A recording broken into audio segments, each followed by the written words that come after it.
I come in and I'm wearing a dress and my mom says, you're wearing that today? You wore that today? And I say to her, Mom, I complimented your shirt yesterday. You could do me the same courtesy, right? It wasn't like, or cry, or I want to hurt myself from it. It was merely living in that moment of conversation, de-escalating this body dysphoria response and giving and modeling in a way where it also teaches her, but in her own set of learning. Hello, and welcome back to another video edition of the Ryan Claytor Patreon podcast. My name is Ryan Claytor. I'm a university educator and a comics artist, and I also have a Patreon page where I will showcase and give early access to a bunch of my artistic endeavors, from making comics to designing neon signs and custom illustrations, and even an occasional podcast, which is what you're about to listen to right now. This is an interview with my friend and fellow educator in comics, Gene Munson, who teaches at UNLV, the University of Nevada, Las Vegas, and also has a new graphic novel coming out called Stretch Marks, which is about body dysphoria, and in Gene's words, about how her friends stretched her self-esteem with their remarks. I think it's a really important work, and before I bury this lead, I want you to know this is on Kickstarter right now. So please go to this URL on your screen. I'm also going to include it in the notes below. So without further ado, let's get into this conversation with Gene Munson.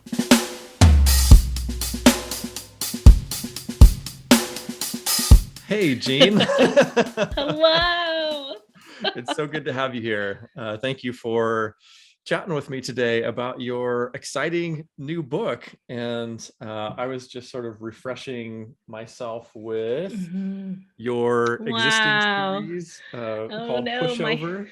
That is also really great too. If people don't know about this, it's sort of a like high school senior girl autobiography about it's sort of a coming of age story and realizing one's limitations, and absolutely delving into thoughts of suicide because of pushing past those expectations.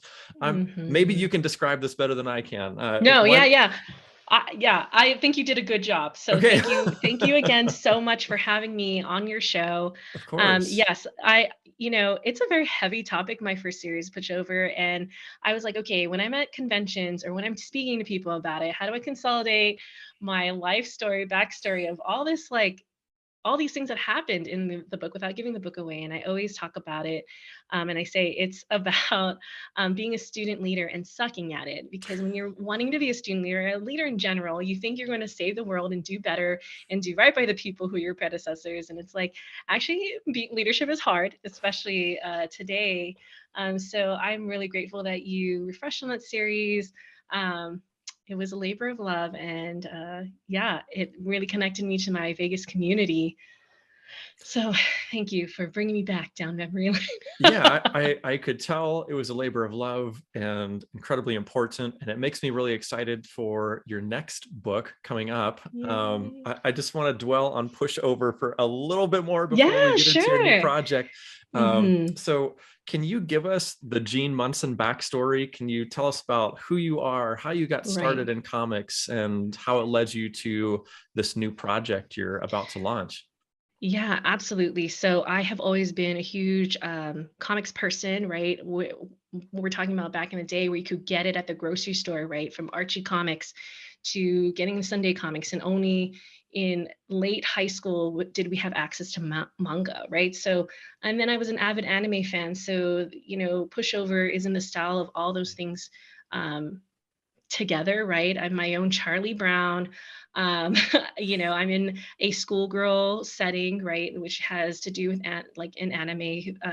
And I created Pushover because I still am a very huge fan of Sailor Moon.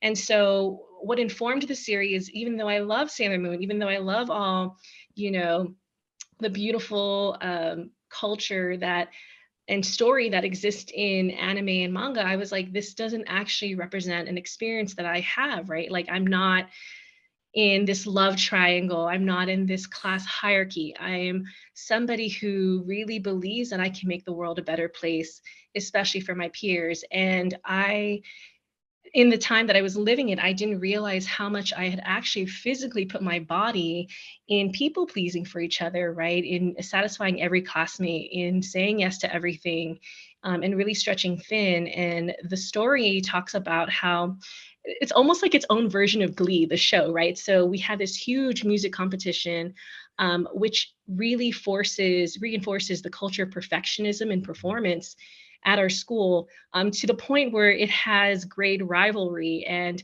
in the book, it does touch upon the type of like violence or abuse that actually exists because of the competitive dynamic.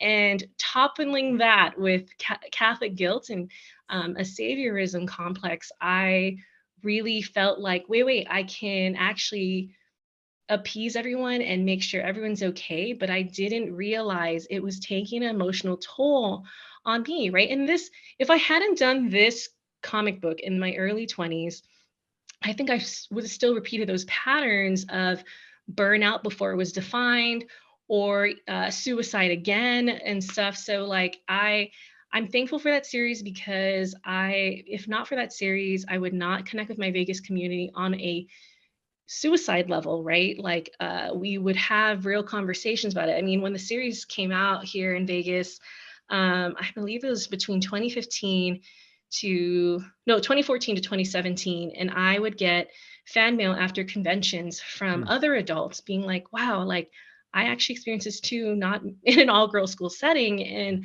I was like, I wasn't ill prepared to respond. I was like, okay, great. Thanks for the fan mail. And so I would say, thanks for sharing.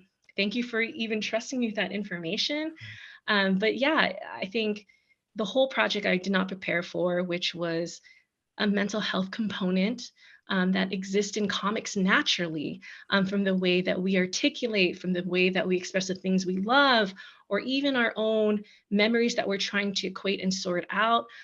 So pushover for me, it's kind of really cool that it's still, people still bring it up, and still talk to me about that comic. And in its own revolutionary way in the Vegas scene, it was one of very few comics for several reasons. It wasn't a hero comic, by that definition. It was a young adult comic, and I was a woman comics creator, which wasn't really seen in our scene. So, I mean, when it first came out, Ryan, when I brought it to the comic book stores, I got a lot of pushback, even though I was invited initially by the person who owns it, right? So what would happen is like, well, this is, what are these coloring books? What are you, a teenager? And it really, is this a zine and stuff? And I didn't know what zines were. And it would just make me really mad, because it was like, why can't I be like Charles Schultz? Why can't I be like, you know, the people who make the things that I love growing up? Like, why is my contribution diminished? And so when it finally got into the hands of people, and I got the feedback that I did not expect, I said, you can make great change without having to be part of a large label. And so, yeah, that series continues to teach me in that sense. Yeah. Well, thank you for laying that out. And I think it's really interesting that in the book as well, that it's not just this culture of perfectionism, but like I know you somewhat on a personal level. You know, we've chat over the course of the past several months, and I know you as a good person. And you said it's hard to be a leader, and I think it's especially hard to be a leader with such a good conscience like you have. Absolutely. and I saw that, and I felt that in your work, Pushover.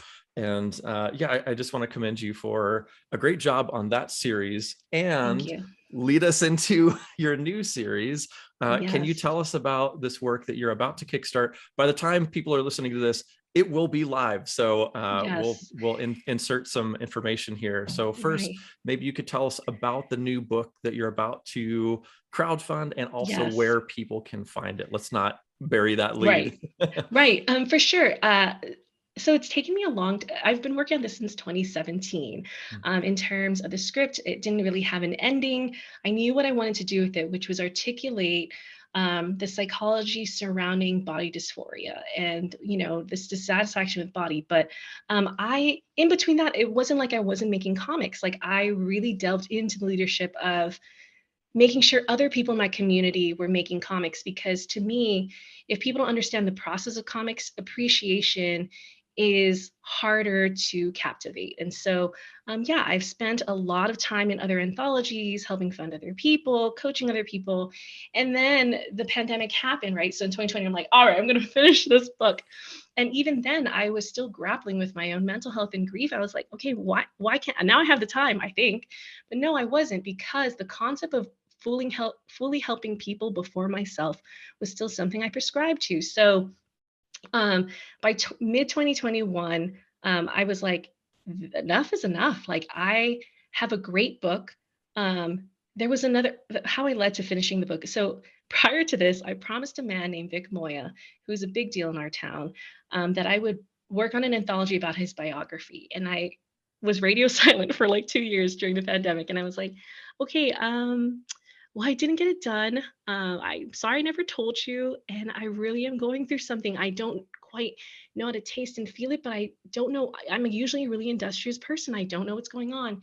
And he wrote me back immediately. And we have this mutual respect for each other. And he says, you need to take care of the house of Gene first. And I was like, wow. Like, and it was like, in that moment, I was like, I want to meet more people with the energy of that have the energy to self-preserve but also give, like in that balance. And it was almost kismet in meeting you, Ryan.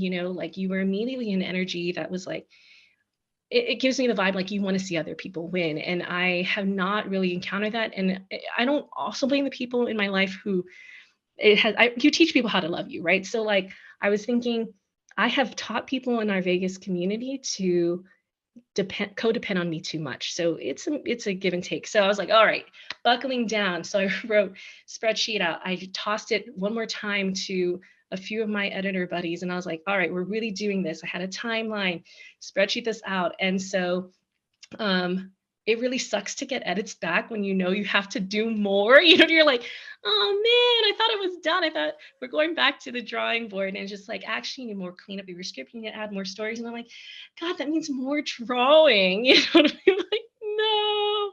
I was like, let's do this. But the person who critiqued it the most at the time when I was getting it peer edited in 2017, Ryan, she was like, you can't release a story. This story is very offensive.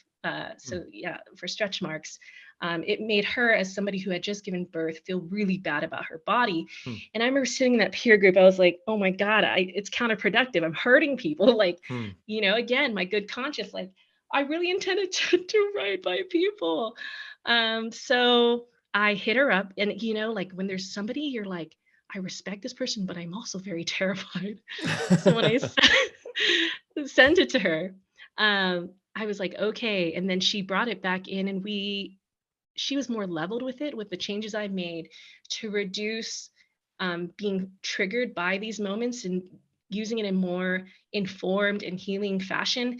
It was so beautiful to get her blessing. Not that she has to validate me, but she really didn't want me to release the story when she first read it. And somebody else in that peer group told her, if you feel something, then Jean's doing the right thing.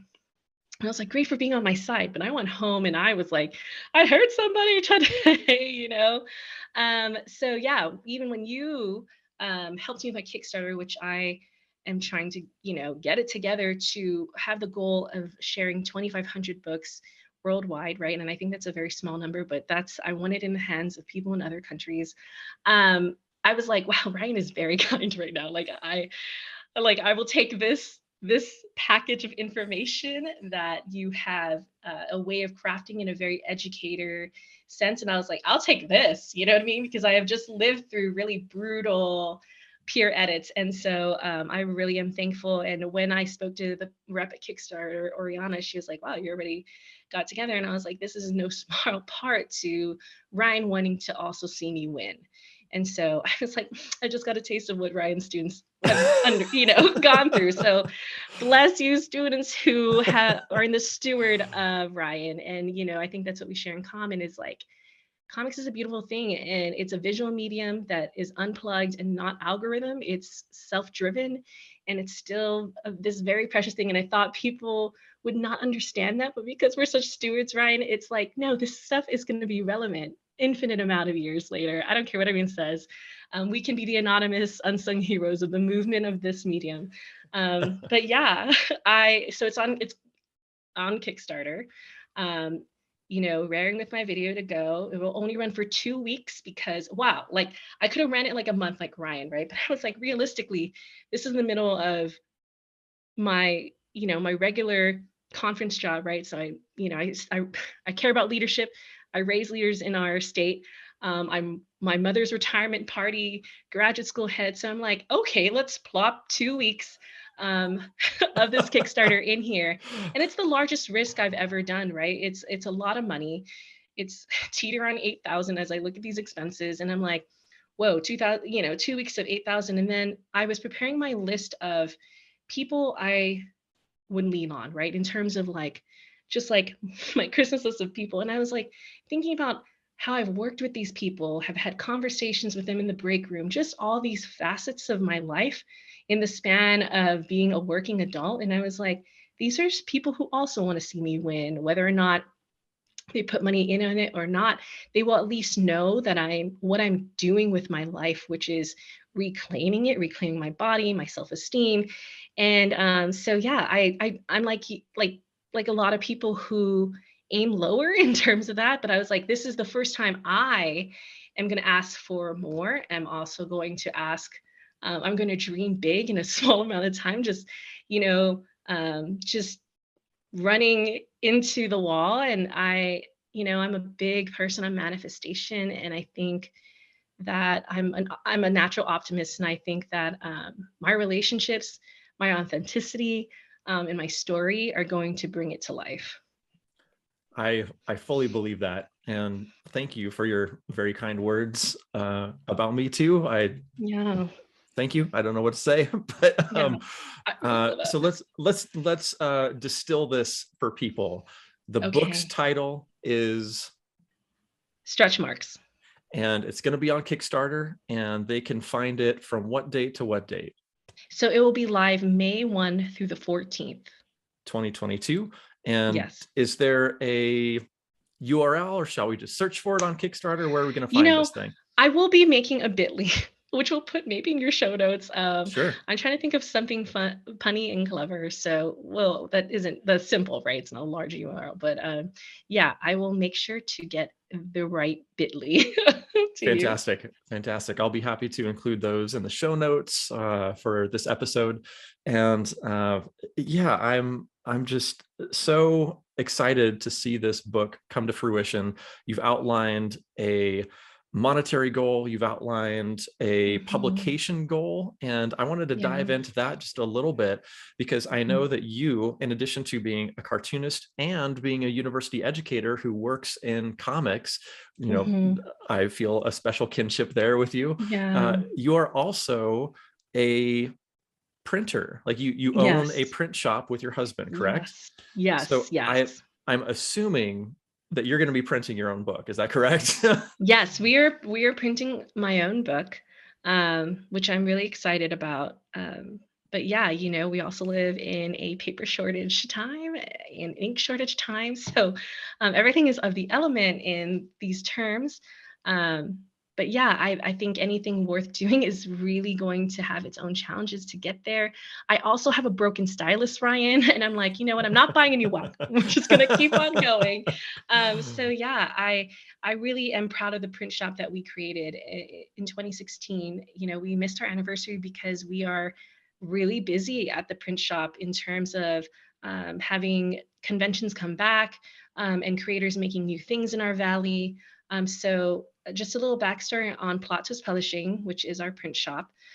We help other creators, especially Vegas creators, find cost-effective ways to support their comic businesses, not just making comic books from banners to tablecloths to business cards to postcards and whatnot. And it really started. So something I don't think I don't know if I mentioned it to you before, but I was in the food industry. I got an injury at the bakery that I managed, where I chopped two tops of my left hand, the index and the middle finger. Oh no, Um, had no idea.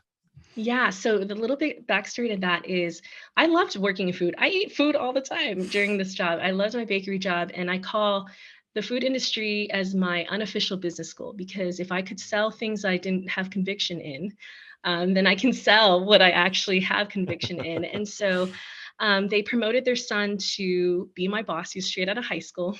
I was like Oh wow. 27, 28 at the time, and he Hmm. was delegating something to me, and I was doing something, and I sliced two of my fingers. They grew back, Oof. which is cool. If it's to a certain point above the bone, it grew back.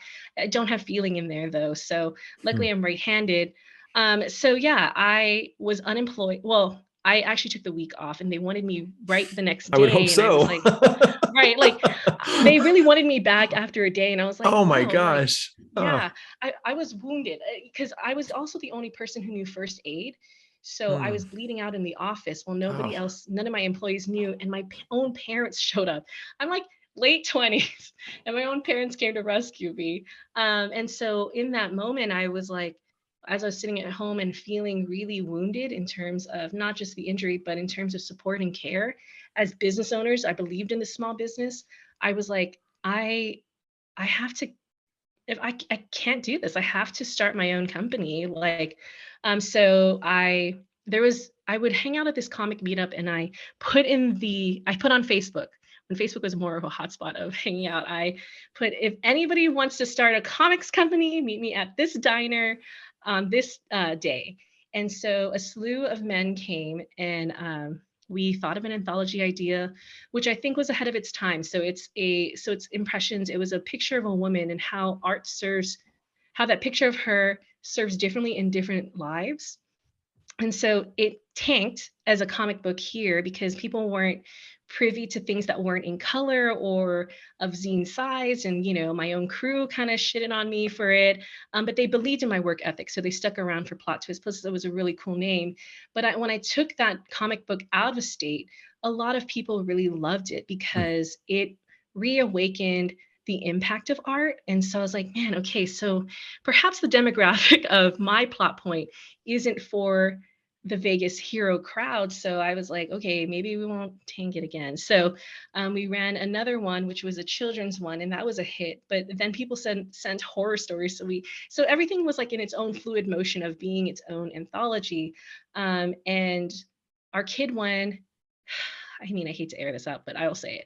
Our kid one was such a hit that the grown men in my group were not a huge fan of having to take a segue route into that as being profitable. So there was a butting of heads in terms of content that mattered to me versus content to get them ahead, right? Because I was gaining notoriety in our town for being this comics person and making that stuff happen. Because, I mean, everyone was doing comics beforehand and talking about doing their comics. I was like, give me deadlines, deadlines, deadlines. And I was like, turn it in. I was very diligent about that. And there's some artists who are having mental health blocks in terms of producing, and I coached them out of that. Hmm. And that's something that was not really seen in our community. And I will attribute to that as being a woman, in being able to see like this person is very talented, but they probably are coming from a context of not being ever supported and living in the narrative that art isn't productive. And so I'd like coach them through. And that was another layer of running our business that I was not prepared for. Like I'm Hmm. constantly coming Hmm. back to this, like, it's all in your mind. It's all in a mindset. And so yeah, Plot Twist kept on going in terms of like people were seeing that we put out quality product, we built the comics community, we taught people how to do comics. Yeah, it was just constantly calling people in terms of like doing comics is a real thing. And so Yeah, plot twist publishing now, it's stronger than ever in terms of a way that I don't always have to sit at the top to run it. Like it runs independently, which I thought as a control freak, a former control freak, I was like, oh no, it's gonna fall apart and the brand and whatnot. I'm like, you know what? Like after having done improv, and you know that I have done, I was like, you know what? These things pass on, you know.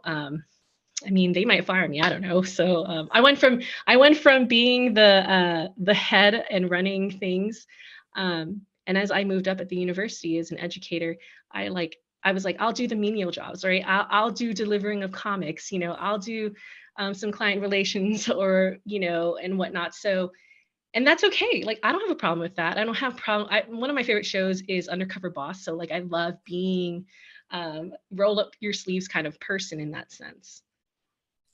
Cool, cool. Well, thank you for taking us into plot twist publishing a little bit too. I am, I'm a big print nerd, and I love Mhm. going to print shops and meeting new printers and Mhm. understanding what I can do differently where. And Yeah. I don't know, that's a big interest of mine too. So thank you for talking about that as well. But I really Yes. do want to continue steering this toward stretch marks and Mhm.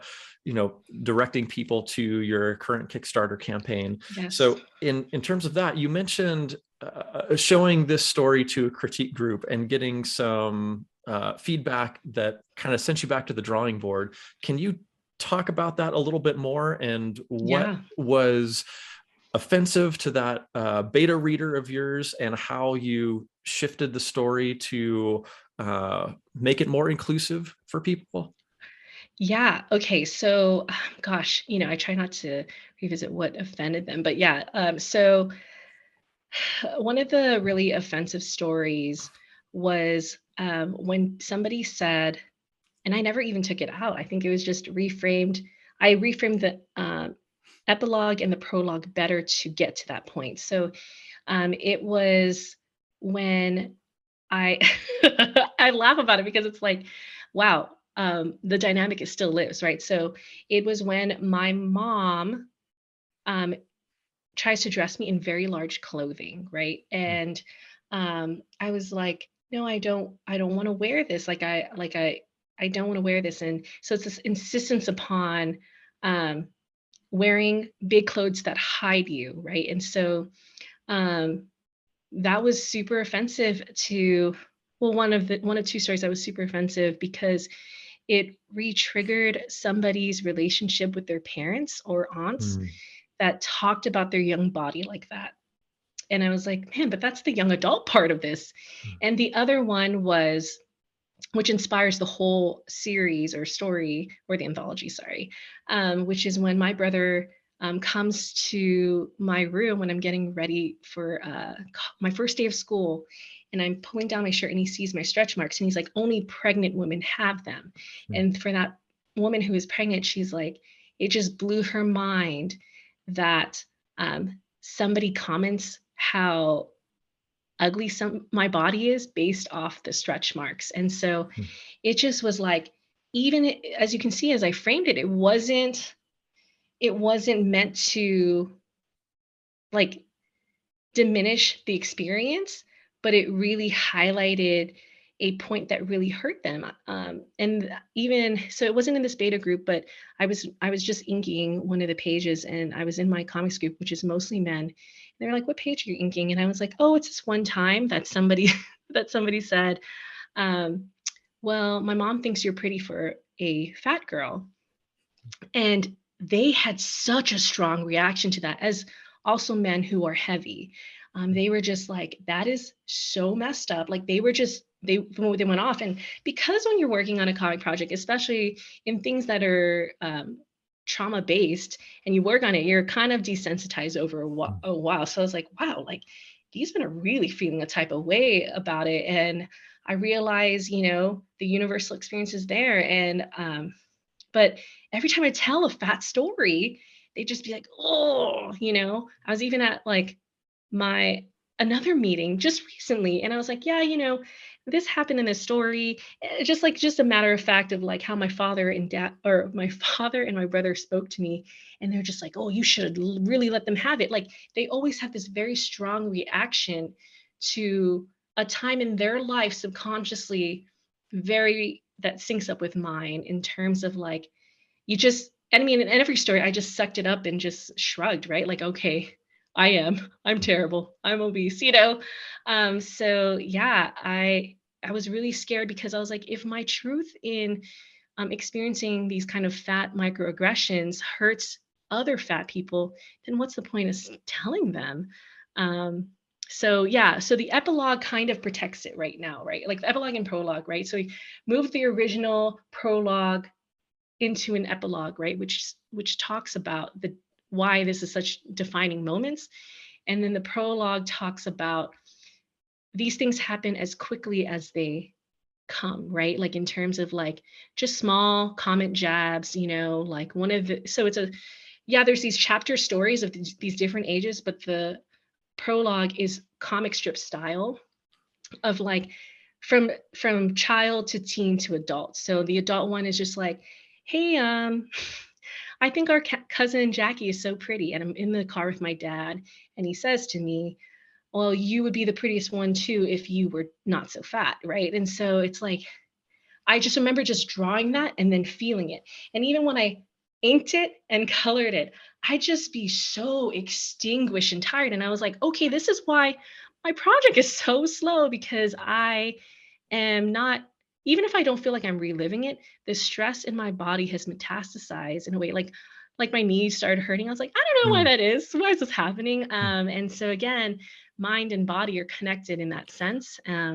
But I think that, you know, in a small reference to pushover, some people will reference like the playlist that's in there or a certain reaction I had, and they still kind of cite me as that same pushover character. Or, you know, I mean, it was my life, but I'm not that same person in a sense where like now I have better responses to these types of situations. But it's really interesting how people hang on to that detail to understand me. So yeah.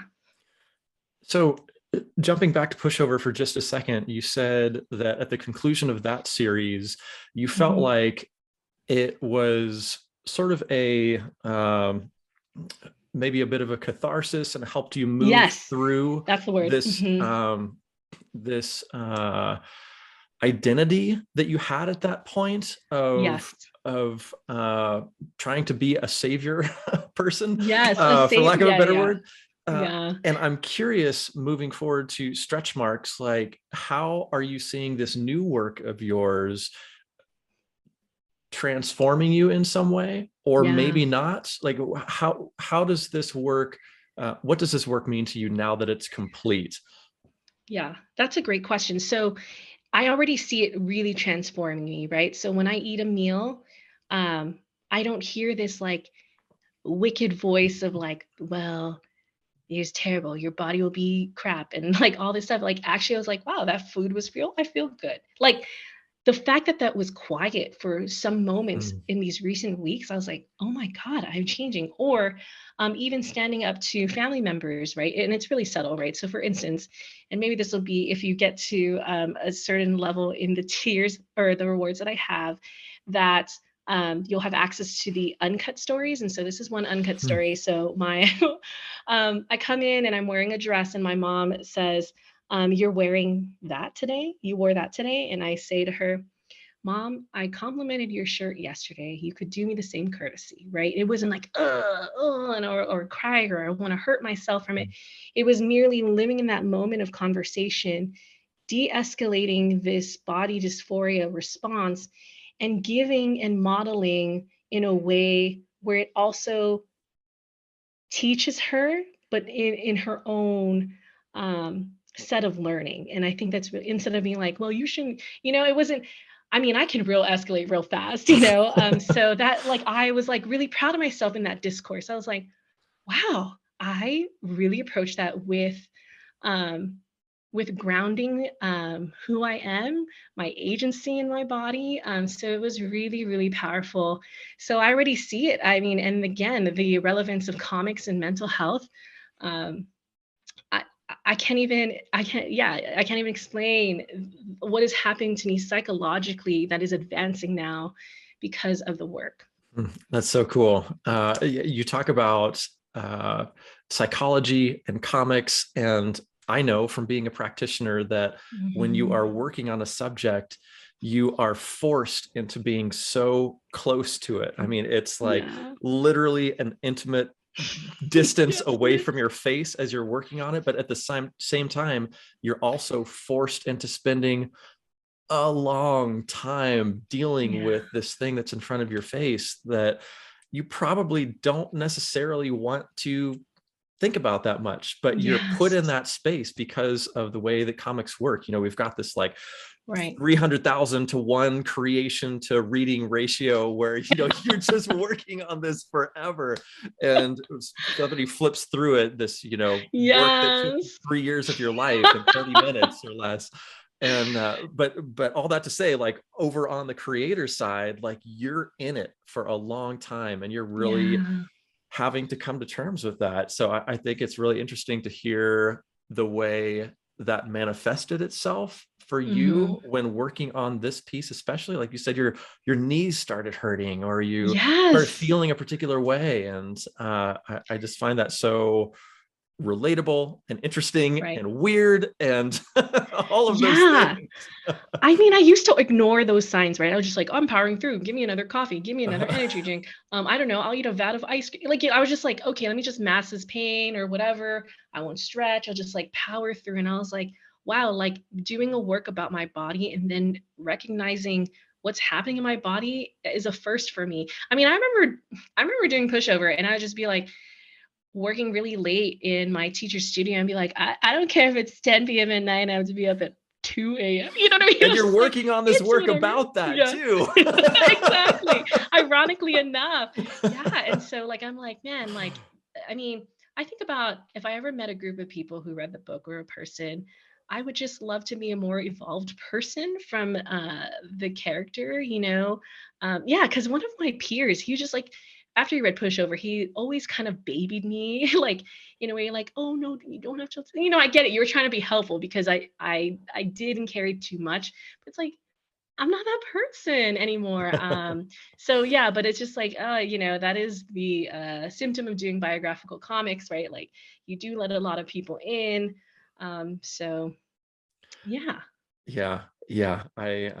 You know, I've done autobiographical comics in my past too, so yeah, I can relate to some extent. But I think you did a good job of sort of like pulling back the curtains and letting people see mhm. what was going on for you at that time. Because even in reading through it, I felt like, oh gosh, just take care of yourself, just Yes. be okay. Yeah, yeah. Yeah.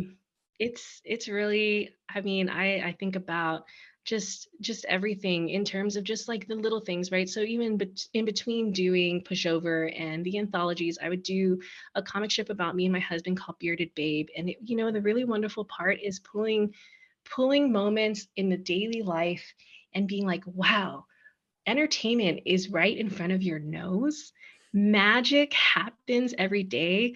You don't need to binge watch lots of TV to be entertained by life. Like life is so fun. Like I'm just like even just these conversations, even this moment, right? Like it's just there's so much room, and I think comics gives that scope, right? You get to hold your own camera in your own eyes, and you get to just laugh at the things that like man nobody else recognize that. I mean, you can, I don't know if you experience this in the classroom, but like the more and more I teach in the classroom at UNLV, the more and more there's a disconnect in remembering in that sensation of, hey, what was my last conversation? Or did I people watch in a coffee shop? And like that observational skill is is slowly teetering out, if not called into the educational space. So it's kind of weird because I love people watching. I'll just admit it. I'm just a big people watcher, and I think, man, you there's such rich material. The Great American Novel, Great American Comic Strip, is just right around the corner if you're paying attention.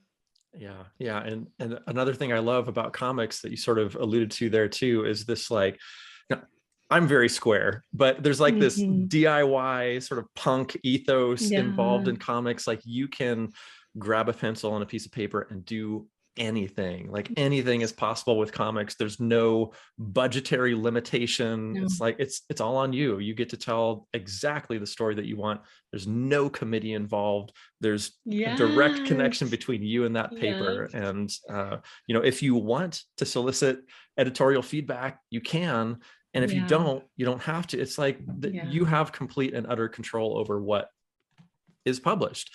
And I love that so much Absolutely. about the comics medium, especially work from single auteurs, like people who are Yes. writing and illustrating their own comics. To Yes. see that singular vision, I think is so interesting. It's one of my favorite parts about comics, and something Yeah. that has me really excited about your new work, Stretch Can I Marks. tell you a pet peeve of mine? Let's A hear huge it. pet peeve of mine in Marvel and DC, whatever, they're gonna come for me or whatever. I really hate when the art on the cover does not match the inside. That burns my buttons because I'm like, I feel played. Like, you know what I mean? Because I'll be so enamored with the inside, or I'll be so enamored with the cover, and I'm like, what is this? Yeah. I really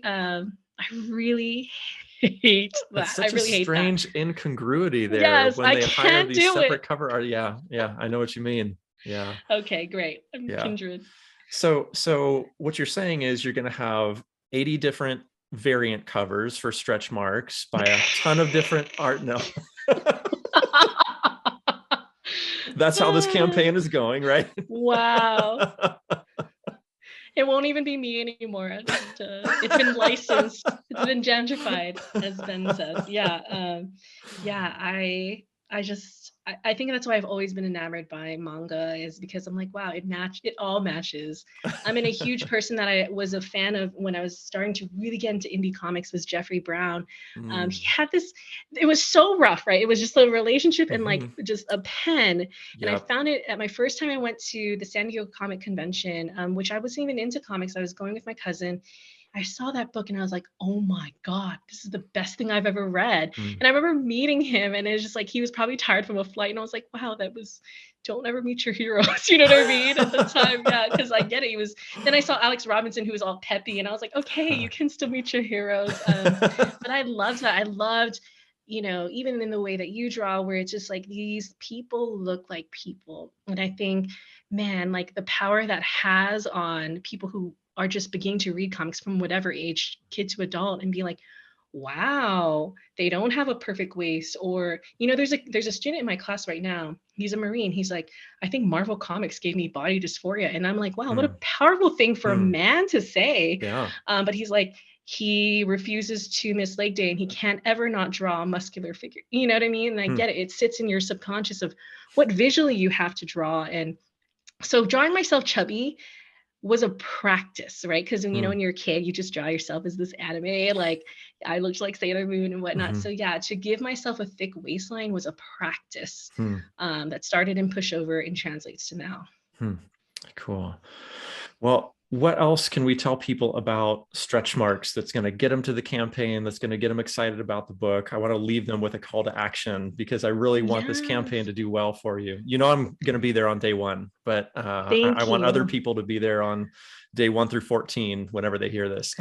Yes, yes. Okay, so a call to action. So, if you've ever had just any inkling or larger feeling about dissatisfaction with your body, no matter what size, if we're the same size or whatever, this is the book for you in terms of the way that I navigate through life, good and bad, to make it to where I am today in terms of a mindset that's just in constant love for myself. So I think, think of it as a chicken soup uh, format. It has very short stories, very poignant stories about how I have celebrated and not celebrated this body. But in all, there is a happy ending, right? I am at a point where I could draw it, look at it, and share. And I I think about this particular thing as like someone asked me earlier today, are you going to make a second series if it calls for it, right? But at the right now, I feel that, Ryan, it is a patch in a larger quilt of body comics. And so my call to action is read it and make your own, and let's keep going. Fantastic. I think that's a great place to end. And Jean, I want to thank you so much for chatting with me today. This has really Thank you. been a pleasure talking with you. I hope we can do it again at some point. Thank you, Ryan.